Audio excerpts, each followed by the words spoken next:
ఏటో క్యాస్ట్ ఓబీసీకి పడాల్సిన తిప్పలు శుభ్రంగా మీ సేవలో పెట్టుకున్నా బాగుంది. ఈ సచివాలయం కాదు కానీ తలపైన తోకపోతుంది. అప్లై చేయడానికి అప్లై అయితే బాగానే అయిపోయింది కానీ ఈ ఎంఆర్ఓ ఆఫీస్ నుంచి రావడానికి ఇంకో నెల దాటేసింది దెబ్బకి. ఇంకా ఏలిపి కోసం అప్లై చేసాం, డేట్ దాటేసింది. లక్కీగా ఆడు లాస్ట్ ఇయర్ది యాక్సెప్ట్ చేశాడు కాబట్టి అయిపోయింది. కానీ జుత్తాడు గ్రౌండ్కి వచ్చాం. జుత్తాడు ఫైనల్గా జుత్తాడు గ్రౌండ్కి వచ్చాను. నా జీవితంలో మొట్టమొదటిసారిగా జుత్తాడు గ్రౌండ్లో రావడం.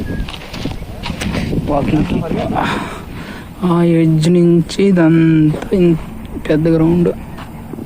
ఇది మన స్కూల్ గ్రౌండ్కి 3 ఎంతలు ఉంటుందా, 4 ఎంతలా? మన స్కూల్ గ్రౌండ్ పెద్దగా ఉండదు తెలుసా, బిల్డింగ్ కట్టినారు. మొత్తం పోలీస్ ట్రైనింగ్ అయినప్పుడు బ్యాచ్ అప్పుడు ఎంత 22లో పడ్డదా 23లో పడ్డదా కానీ నోటిఫికేషన్. ఆ బ్యాచ్ అక్కడికి వచ్చిన వాళ్ళందరూ ఇక్కడికే రన్నింగ్ వచ్చేవారు. మీరు ఇది నాకు చెప్తాడా పేరు సో గైస్ ఫైనల్గా మేము ఇలా జుత్తాడానికి వచ్చాం ఈరోజు వాకింగ్కి.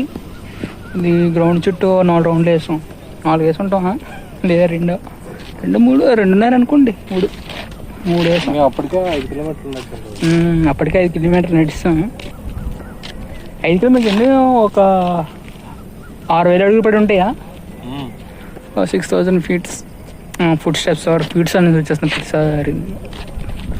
6,000 అడుగులు మొత్తానికి. తాగబోతులేవు మరి.